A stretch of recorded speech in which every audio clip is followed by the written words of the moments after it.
호세아서 3장을 봅니다. 구약 성경 호세아서 3장입니다.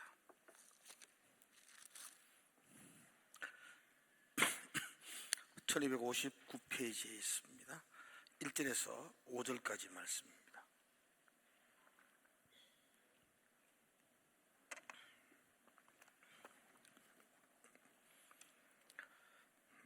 제가 먼저 1절 읽겠습니다. 여호와께서 내게 이르시되 이스라엘 자손이 다를 신을 섬기고 금포도 과자를 즐길지라도 여호와가 그들을 사랑하나니 너는 또 가서 타인의 사랑을 받아 음녀가 된 그 여자를 사랑하라 하시기로 내가 은 15개와 돌이 한 호멜 반으로 나를 위하여 그를 사고 그에게 이르기를 너는 많은 날 동안 나와 함께 지내고 음행하지 말며 다른 남자를 따르지 말라. 나도 내게 그러하리라 하였노라. 이스라엘 자손들이 많은 날 동안 왕도 없고 지도자도 없고 제사도 없고 주상도 없고 에봇도 없고 드라빈도 없이 지내다가 같이 읽읍시다. 그 후에 이스라엘 자손이 돌아와서 그들의 하나님 여호와와 그들의 왕 다윗을 찾고 마지막 날에는 여호와를 경외함으로 여호와 그 은총으로 나아가리라. 아멘. 우리 옆에 분들에게 한번 사랑합니다 그렇게 고백합시다. 사랑합니다. 하나님 앞에도 우리가 이렇게 선포를 해야 돼요. 하나님 앞에도 결단을 해야 돼요. 눈으로 예배하겠습니다 그렇게 고백합시다. 눈으로 예배하겠습니다.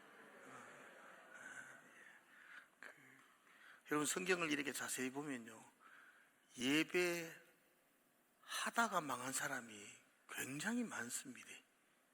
예배 안 했으면 괜찮은데 예배하러 와가지고 잘못 예배해가지고 망친 사람들이 참 많아요. 그죠? 가인도 예배 잘못해가 동생을 죽이는 살인자가 되잖아요. 그 예배의 실패가 인생의 실패가 되어요. 제사장이었던 나락과 아비후도 자기 마음대로 예배하다가 제단에서 불이 나와서 그 인생이 불탄 인생이 되어버렸죠. 엘리의 두 아들 홈리와 비나하스도 예배를 망령되이했습니다. 예배를 무시했습니다. 결국 전장에서 죽고 법궤도 빼앗기고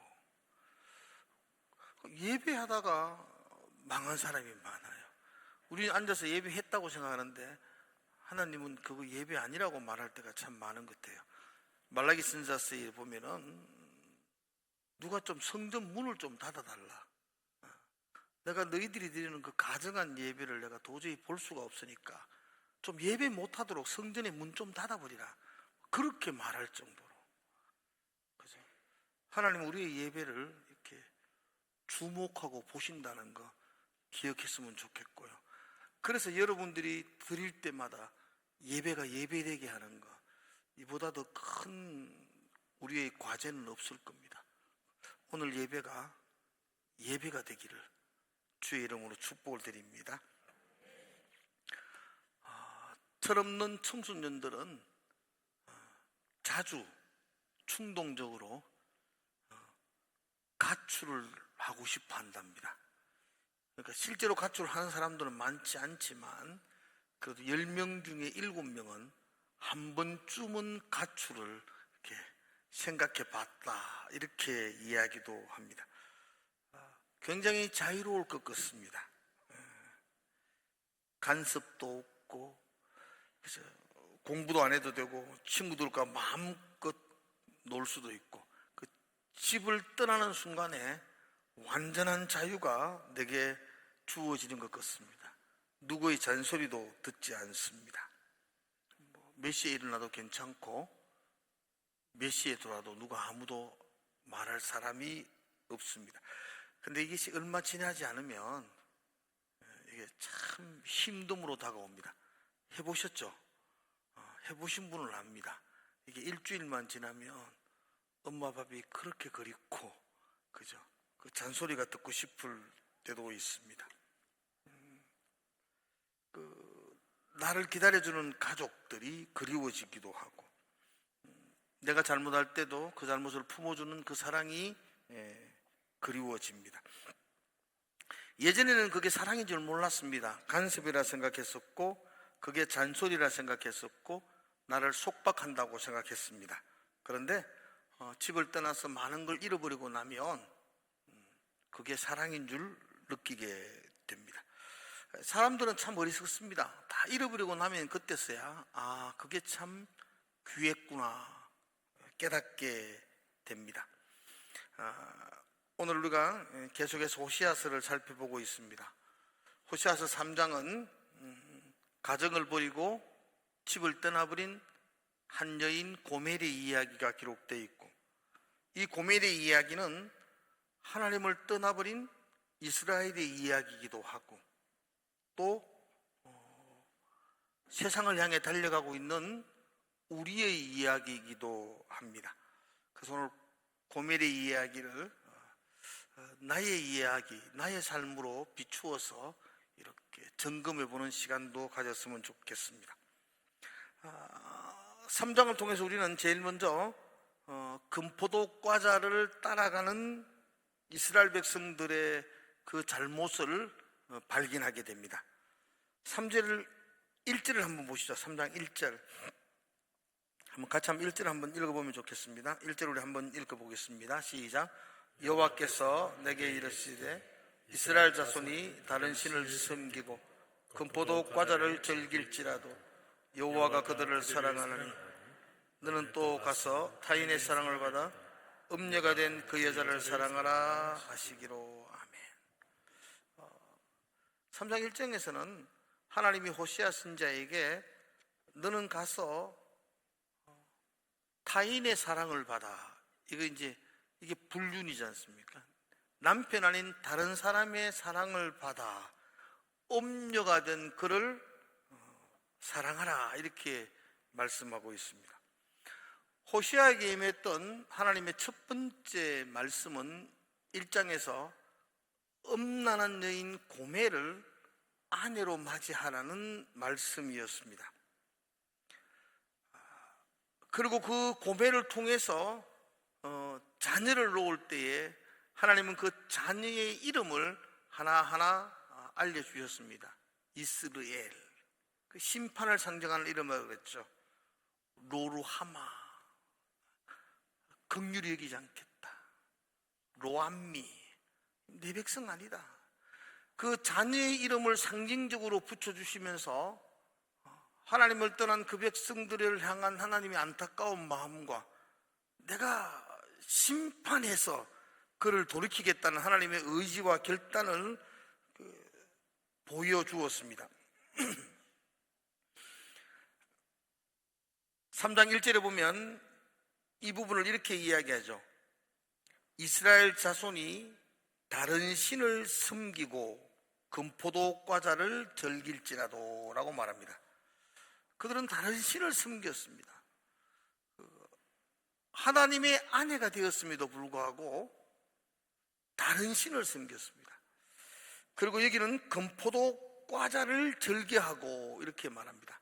금포도 과자라는 것은 당시 사람들이 즐겨 먹던 아주 달콤하고도 굉장히 맛이 있는 그런 떡과 같습니다. 금포도가 막 들어가 있는 그런 떡입니다. 그러나 이 금포도 과자는 그냥 맛있는 것 이렇게만 해석할 수 없고요. 당시 바알이나 우상을 섬기는 제사를 드릴 때에 꼭 우리 하나님 섬기는 제사에는 누룩 없는 떡을 넣습니다. 맛 하나도 없습니다. 그래서 파우더 들어가지 않는 그런 딱딱한 떡을 드리는데 우상의 제물에는 이 금포도 떡을 드립니다. 풍년을 기원하는 풍년의 제사를 드릴 때도 이 금포도 떡으로 제사를 드렸습니다. 지금 그들은 금포도 떡, 바알이 주는 풍요를 좋아하고 즐겼다라고 말하고 있습니다. 하나님은 광야에서 이스라엘 백성들에게 만나를 주셨습니다. 광야에서 그들이 만났던 만나는 굉장한 음식이었습니다. 근데 시간이 지나니까 만나는 항상 만납니다. 삶아도 만나고 볶아도 만나고 빻아도 만나고 변함이 없습니다. 그들은 질리기 시작합니다. 그런데 가나안 사람들을 보니까 그들은 금포도 과자를 먹고 있습니다. 금포도 떡으로 주식을 하고 있습니다. 얼마나 달콤하고 맛있는지 모릅니다. 가나안 사람들은 그렇게 이야기합니다. 우리가 섬기는 바알이 우리에게 금포도 떡을 주었다라고 말합니다. 야, 우리도 하나님 매일 따라가 다녀보니까 만나밖에 먹을 게 없는데 저 바알을 통해서 금포도 떡을 좀 먹어야 되겠다라고 그들은 생각합니다. 하나님이 주시는 만나보다 바알이 줄 것 같은 그 금포도 떡에 그들은 마음이 더 빼앗겨 버렸습니다. 이건 속임수입니다. 바알을 따라가면 금포도 떡을 얻을 것 같지만 실제로는 더 궁핍해집니다. 우상을 따라가면 자유를 얻을 것 같지만 엄마의 품을 떠나서 집을 나가서 살면 마음대로 늦게 돌아오고 마음대로 잘 수 있고 자유로울 것 같지만 그건 도리어 종살이 하는 것이 되고 맙니다. 금포도떡을 따라갈 때에 번영이 주어지는 것이 아니라 도리어 그 나라의 멸망을 초래했습니다. 금포도 과자는 입에는 달달했는데 그 끝은 굉장히 쓰라렸습니다. 고멜도 마찬가지였습니다. 자기에게 경제적 이득을 주는 다른 남자를 따라가면 그 인생이 행복해질 것고 좋아질 줄로 알았습니다. 남편을 떠나면 자유를 얻을 줄로 알았습니다. 그런데 고멜이 도착한 곳은 행복이 없는 종된 삶, 비참한 삶이었습니다. 성경은 고멜이 지금 어떻게 해가지고 어디로 갔는지에 대한 자세한 여정은 기록되어 있지 않지만 남편인 호시아가 고멜을 다시 찾아오기 위해서 값을 지불합니다. 2절에 보면 은 15개와 보리 한 호멜 반을 지불하고 고멜을 다시 사옵니다. 그러니까 고멜은 지금 팔려서 어느 이름 모를 자의 종으로 끌려가 있는 것입니다. 금포도 과자를 따라갔는데 결국 그가 도착한 곳은 비참한 종된 자리였습니다.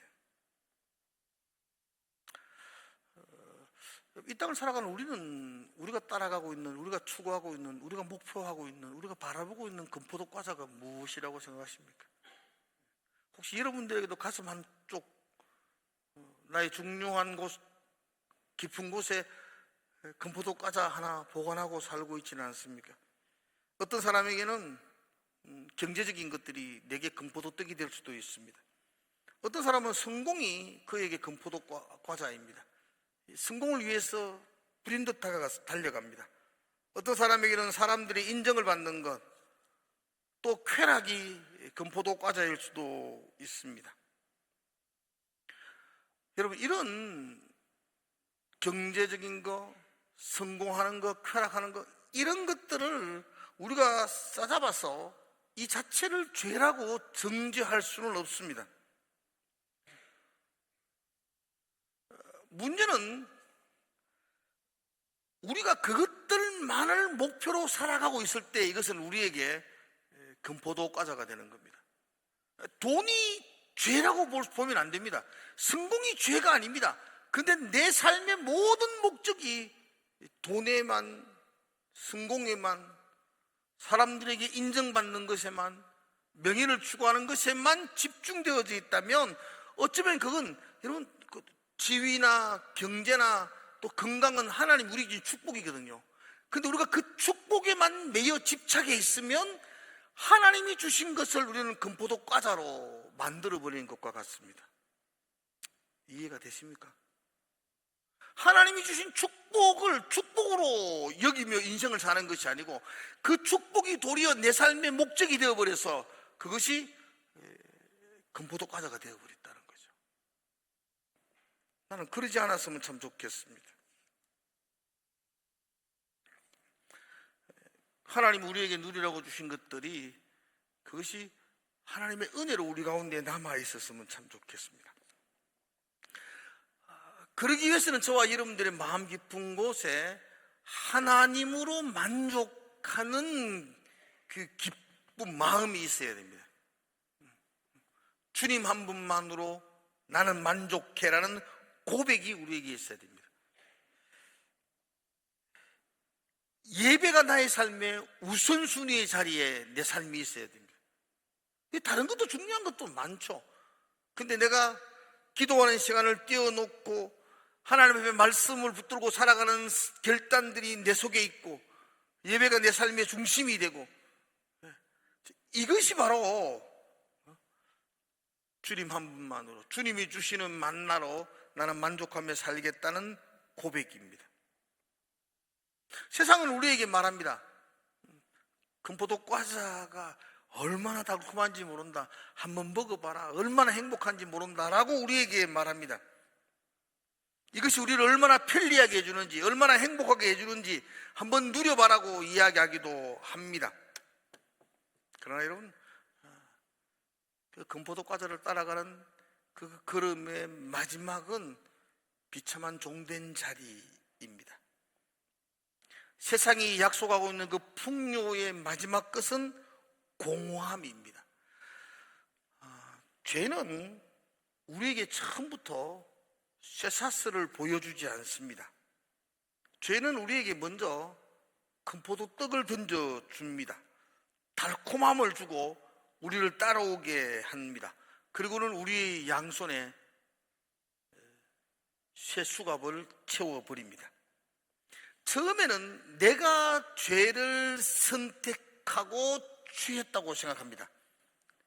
그러나 나중에는 죄가 나를 끌고 갑니다. 술 좋아하는 사람도 그렇게 해요. 처음에는 내가 술을 마셨다고 생각하는데 지나면 술이 나를 먹는다 그렇게 말하듯이 동일한 이야기입니다. 처음에는 내가 돈을 사용한다고 생각하지만 자칫 내가 금포도 떡을 따라가는 삶을 되면 돈이 나를 지배하게 됩니다. 내가 쾌락을 즐기는 것지만 결국은 쾌락이 나를 끌고 가버리고 맙니다.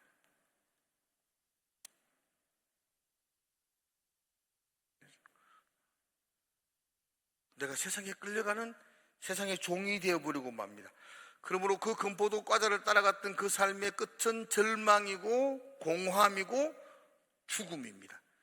여기서 죽음은 단순한 우리의 육체의 생명이 끝나는 죽음을 말하지 않습니다. 성경에서 죽음이라고 말할 때에는 하나님과의 관계가 끊어짐을 죽음이라고 말합니다. 하나님과의 관계가 끊어집니다. 그러면 참 기쁨의 통로도 막혀버리는 겁니다. 하나님과 관계가 끊어집니다. 그러면 하나님의 말씀이 내게 주는 즐거움도 사라져버리고 맙니다.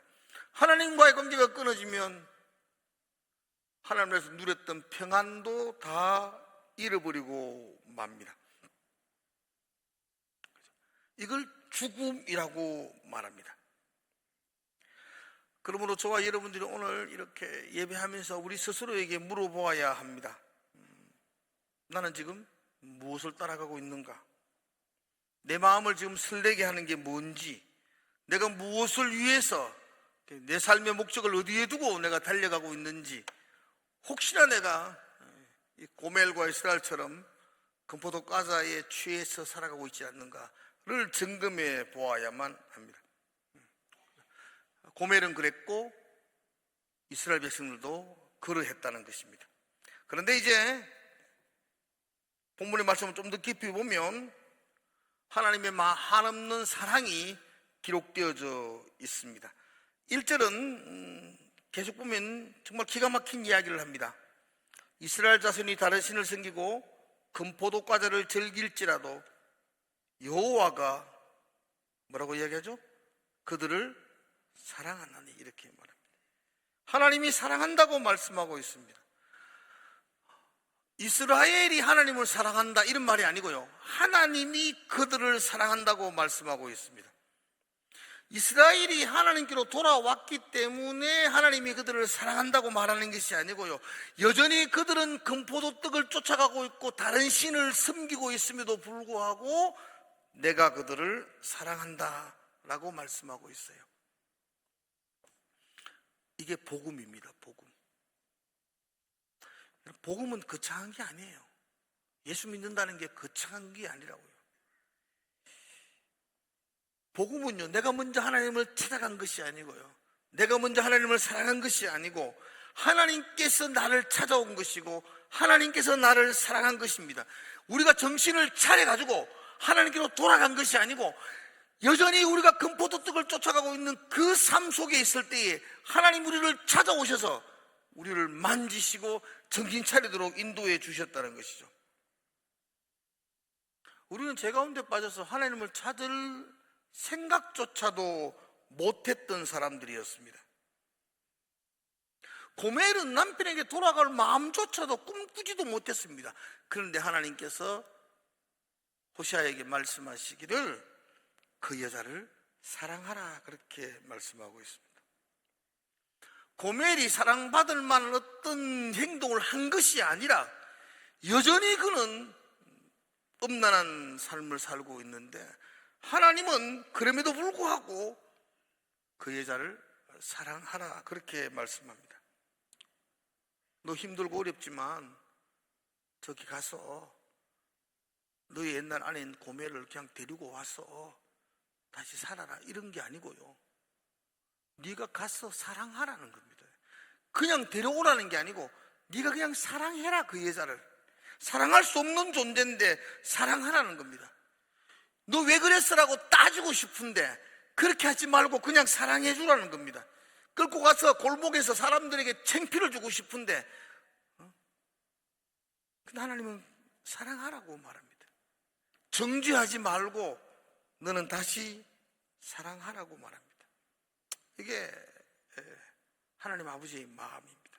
나를 향한 아버지의 마음. 그리고 하나님은 고멜에게 그 호시아에게 고멜을 위해서 은 15개와 보리 한 호멜 반으로 그를 구속하라고 말씀하고 있습니다. 몸값을 지불하는 겁니다, 여러분들.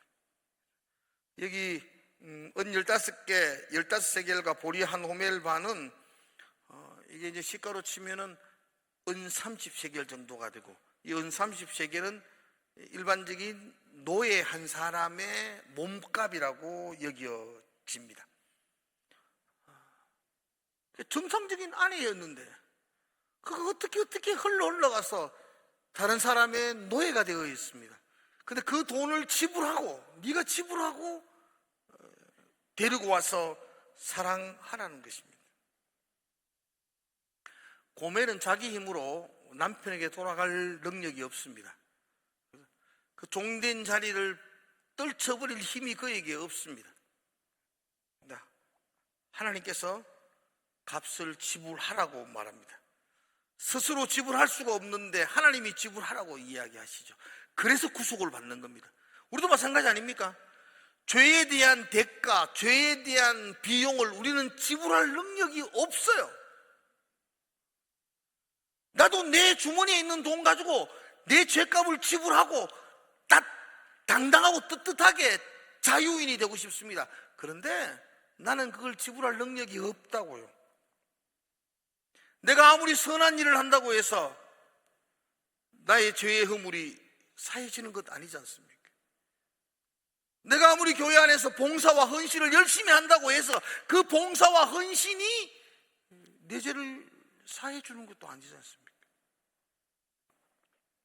내가 눈물을 흘리고 내가 주님 앞에 무릎을 꿇고 내가 그렇게 수일을 금식하며 기도한다고 한들 그 나의 금식과 기도가 내 죄를 용서할 수 있는 능력이 있는 것도 아닙니다. 내 죄는 누군가가 대신 그 값을 지불해야만 했습니다.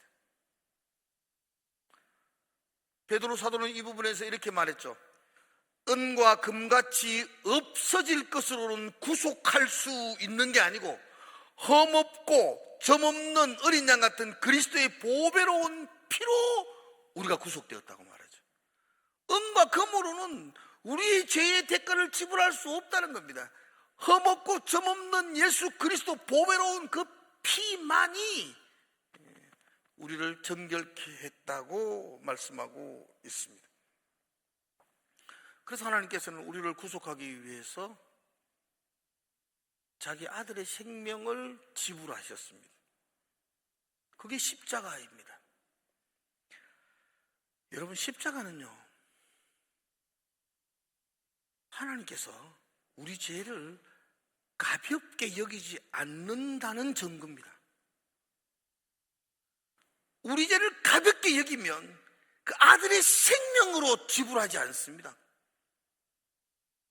돈 몇만 원으로 지불될 게 아니라는 겁니다. 우리 죄가 무겁고 무거운 겁니다. 그 아들의 피 아니고서는 지불할 수 없을 정도로 우리의 죄가 중하다는 것을 이 십자가는 증거해 주고 있습니다. 십자가는 얼마나 무서운 것인지를, 죄가 얼마나 무서운 것인지를 우리에게 보여주고 있습니다. 아울러 십자가는 하나님의 사랑이 얼마나 크신지를 우리에게 나타내 주고 있습니다. 하나님 우리를 얼마나 사랑하시는지를 보여주는 증거가 바로 그 십자가입니다. 우리는 죄를 너무 가볍게 여깁니다. 하나님은 우리 죄를 가볍게 여기지 아니하시고 아들을 십자가 위에 내어놓기까지 하셨습니다. 그리고 우리의 모든 죄의 모든 문제를 그분은 속량 해결해 주셨습니다. 그러므로 우리가 이제는 옛 주인인, 나의 옛 주인인 그 죄의 두려움에, 그 죄 앞에 두려움으로 살아갈 필요 없습니다. 모든 것이 지불되었습니다. 자유하게 되었기 때문입니다. 고멜은 호시아가 그 값을 지불함으로 말미암아 그는 자기를 얽매이고 있던 그 주인에게서 벗어나게 되었습니다. 이제는 그의 소속이 그 옛날에 그 주인이 아니요 이제 호시아 것이 되고 말았습니다. 우리도 마찬가지입니다. 이제는 우리의 소속이, 우리의 소유가 죄가 아니고 우리의 주인이 사탄이 아니고 이제는 우리를 십자가의 값으로 지불하고 우리를 구속하신 그분이 나의 소유주가 되는 겁니다. 로마서에 바울이 그 고린도전서에서 이런 말을 했죠. 너희는 너희의 것이 아니라 값으로 산 것이 되었으니. 이제 우리 것 아니요. 우리를 엄청난 대가를 지불하고 값으로 사신 그분의 소유가 되었다고 말씀하고 있습니다.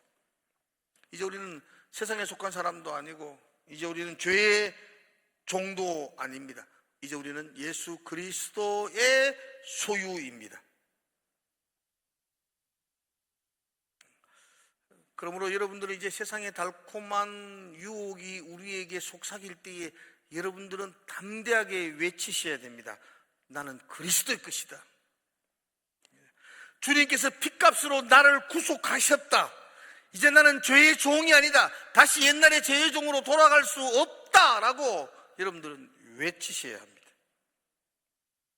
우리가 세상의 유혹을 거절하는 이유는 세상이 더러워서가 아니고 나를 향한 하나님의 사랑이 너무 크시기 때문입니다. 그 사랑 때문에 나는 금포도 과자를 따라 살 수 없습니다 라고 외치는 게 그게 신앙입니다. 이스라엘 백성은 금포도 과자를 따라갔습니다. 그럼에도 불구하고 하나님은 값을 지불하고 그를 찾아가셨습니다. 그리고는 중요한 이야기가 3절에 말합니다. 3절 한번 볼까요? 3절. 우리 같이 한번 3절 한번 읽어봅시다. 같이 시작. 그에게 이르기를 너는 많은 날 동안 나와 함께 지내고 음행하지 말며 다른 남자를 따르지 말며 나도 네게 그러하리라 하였노라. 그에게 이르기를 너는 많은 날 동안 나와 함께 지내고 음행하지 말며 다른 남자를 따르지 말라. 나도 내게 그러하리라. 저 3절을 아주 수십 번을 읽었어요. 근데 읽으면서 3절 여러분 읽어봐. 여러분도 한번 느껴지는가? 읽으면서 제일 마음에 와닿는 문장이 뭐죠? 나는 하나가 계속 들어오는데 누가 아무나 이야기해요.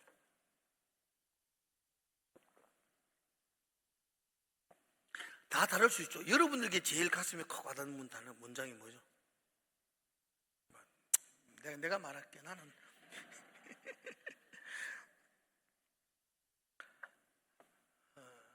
그에게 이르기를, 호세아가 고멜 자기 아내에게 말하기를, 자기 배반하고 가정 내팽개치고 금포도 꽂아주는 다른 남자 따라가가지고 막 도망가가지고, 그게 이제 요즘 말하면 도망갔다가 그 남자가 나쁜 놈이니까 이렇게 인신매매로 팔아가지고 끌려가가지고 저쪽 남해의 강화도 섬에 잡혀 있는 고멜 아닙니까? 근데 호세아가 그에게 이르기를, 너는 많은 날 동안, 그동안 너 고생 많이 했는데 많은 날 동안 나와 함께 지내자. 나와 함께 지내자. 나 이게 제일 좋아. 나와 함께 지내자. 많은 날 동안 나와 함께 지내자. 다시는 음행하지 말고, 다시는 다른 남자 따라가지 말고 나와 함께 지내자. 그래서 나와 함께 지내자, 이 말이 중심 문장이 아니겠나 그래 보여집니다. 여러분 같으면 그런 아내에게 뭐라고 말할래요? 죽으시게 가만히 있으라 이제. 한마디 숨도 쉬지 마라 이제. 그렇지 않을까요? 그런 말 하지. 하나님이 하락하기 마지못해 하긴 했는데 가면 저 뒤에 따라오도록 만들고 말이에요. 집에 도착하자 문 꽉 닫고 한마디 들어가면 다른 분들 뿌라푼다. 이런 이야기를 할 것 같은데 호세아 그렇게 말하지 않았어요. 나와 함께 지내고, 나와 함께 지내고. 이게 이제 하나님의 마음 아니겠습니까? 하나님 우리를 구원하셨습니다. 그죠? 고멜처럼 죄의 종으로 있는 우리를 은 30세기가 아니라 자기 아들의 생명을 내어놓으면서까지 우리를 구원하셨어요. 하나님이 우리를 구원하신 목적은 우리를 지옥의 불구덩이에 던져지지 않도록 하기 위함만은 아니에요.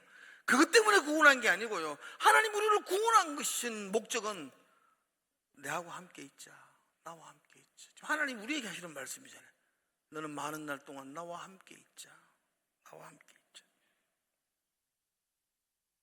내가 하나님의 자녀가 되었고 죄에서 자유함을 얻고 하나님께 구속함을 받았다는 그 놀라운 사실에 주는 가장 큰 축복이 있다면 하나님 믿었다는 것, 그게 가장 큰 축복은요, 하나님 믿고 돈 많이 벌게 되고, 하나님 믿고 병 고치고 건강하게 되고, 하나님 믿고 모든 문제가 해결되고, 이것도 축복이지만 가장 큰 축복은 내가 구원받고 난 다음에 하나님과 오늘도 함께하고 있다는 겁니다. 하나님과 함께하는 것, 하나님과 동행하는 것, 하나님이 나의 하나님이 되고 내가 그의 백성이 되는 것, 이것이 우리에게 가장 큰 축복인 줄로 믿습니다. 그래서 성경 속에서 가장 행복했던 사람, 가장 복받은 사람, 하나님과 300년간 동행했던 에녹이 아닌가. 그죠? 그보다 더 큰 축복이 있습니까? 뭐 더 필요한 게 있습니까? 그런데 하나님과 함께 하는 것, 지금 여러분은 하나님과 함께 할 수 있나요, 없나요? 있습니다. 여러분 하나님께 하셔야 되죠. 그게 예수 믿는 복인데 어떻게 교회 나오면서 하나님과 같이 안 댕기고 맨날 혼자 댕기고 있어요? 뒷조대로 돌아다니는 거지. 교회 와가도 하나님이 그 삶 속에 없으면요, 그 교회 다니는 기쁨이 어디 있어요? 그게 예수 믿는 즐거움이 어디 있습니까? 뭐 예수 믿고 부자 됩니까? 예수 믿는 가장 큰 기쁨은 주님과 함께 하는 것입니다. 지금 함께 하시기를 바라요. 주님과 함께 한다는 것은 주님과 나와의 관계가 깨어지지 않아야 됩니다. 그래서 성경은 말하잖아요. 나와 함께 지내고 음행하지 말며 다른 남자 따르지 마라. 내가 다른 남자 따라가고 음행하면 하나님과 함께 할 수 없잖아요. 관계가 깨어지는 것 아니겠습니까? 남편인 내가 하나님이, 남편인 하나님이 아내인 나에게, 남편이 아내에게 우리 함께 하지, 네 음행하지 말해, 다른 남자 따라가지 말해, 이게 무리한 요구인가요? 너무나 당연한 것 아니겠습니까? 아내 된 여인이 음행하며 다른 남자 따라가고 있는데 남편과 좋은 관계를 맺을 수가 없지 않습니까? 그러면 너 나와 오래 함께 하자. 이제 음행하지 말고 다른 남자 따라가지 마라. 이건 아주 지극히 당연하고 지극히 평범한 요구입니다. 너 내만 사랑해래. 너 내만 믿으래. 하나님 우리에게 하시는 그 말씀은 지극히 정상적인, 지극히 자연스러운 말씀입니다. 그분 우리 만드셨고 우리 창조하셨습니다. 그분은 지금도 우리를 보호하시고 인도하십니다. 그분은 아들을 내어놓으면서까지 우리를 자녀 삼아 주셨습니다. 그러므로 하나님께서 나에게 우리 이제 사랑하지, 나와 함께 하자, 이 말은 지극히 당연한 하나님의 말씀입니다. 가장 큰 문제는 우리가 하나님도 사랑하지만 세상도 적당히 사랑하고 있다는 것, 그것이 문제입니다. 제가 누차 이야기했죠. 하나님과 세상을 겸하여 섬기는 것, 두 주인을 섬기는 것, 이건 하나님을 안 믿는 것과 같다고 말했습니다. 예, 안 믿는 것입니다. 하나님이 바라는 것은 나와의 인애, 그 언약적 사랑이죠. 인애를 다시 회복하자는 것입니다. 그래서 그건 나만 사랑하라는 겁니다. 하나님도 사랑하고 내 손에 든 것도 사랑하고, 이건 사랑이 아니라는 겁니다. 내 아내도 사랑하고 옆집 아줌마도 사랑하고, 이건 사랑이 아닌 것입니다. 이건 음행입니다. 음행. 근데 우리는 하나님도 사랑하고 내 주머니에 있는 것도 사랑하고, 이건 당연하다고 생각하면요, 이건 큰 오산입니다. 하나님은 지금도 우리에게 하나님만 사랑하라고 그렇게 말씀하고 있습니다. 교회에서도 하나님을 사랑하고 교회에서도 말씀을 따라야 되겠지만 세상 속에서도, 직장 속에서도, 사업하는 가운데에서도 관행을 따라가지 않고 전통을 따라가지 않고 말씀을 따라가겠다고 결단하는 것, 이게 하나님만을 사랑하는 사람의 모습입니다.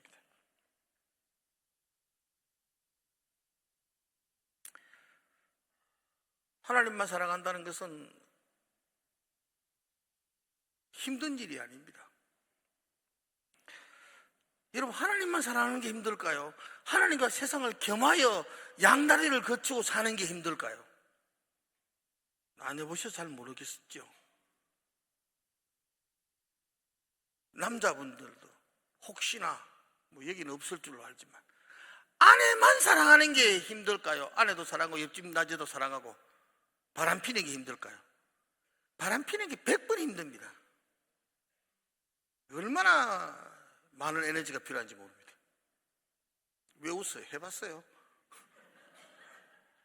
아내만 사랑하는 건 쉽습니다. 아내만 사랑하면 됩니다. 근데 두 다리를 걸치라 하면 힘듭니다. 물론 하나님만을 섬기면 내 바램도 내려놓아야 되고 십자가를 지고 걸어가는 고통의 어려움이 없는 건 아닙니다. 그래도 그게 쉽습니다. 적당히 세상과 하나님을 겸하여 섬기는 그 어중중한 삶보다는 하나님만을 붙들고 사는 게 더 쉽습니다. 지금 하나님이 그렇게 하자는 겁니다. 너 그렇게 하자. 이제는 쉬운 길이니까 그렇게 하자. 그게 올바른 길이니까 그렇게 하자고 말합니다. 양다리를 거쳐 걸어가는 길은 그냥 스릴 있는 것 같지만 그 길은 피곤하고 멸망으로 걸어가는 길입니다.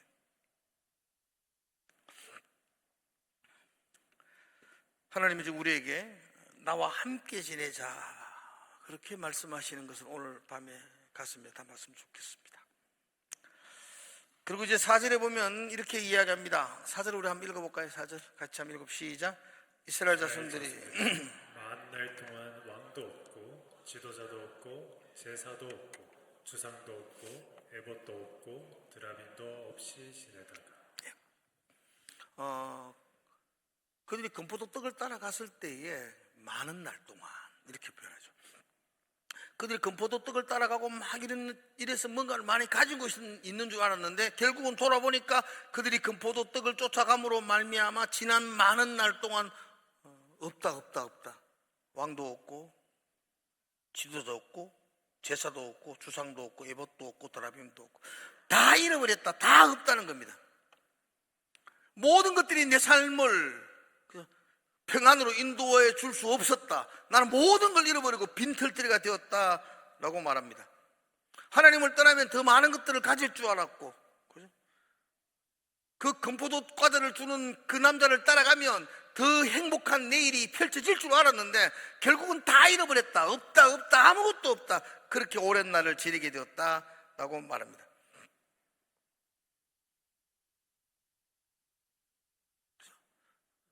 하나님은 그들에게 징계하시죠.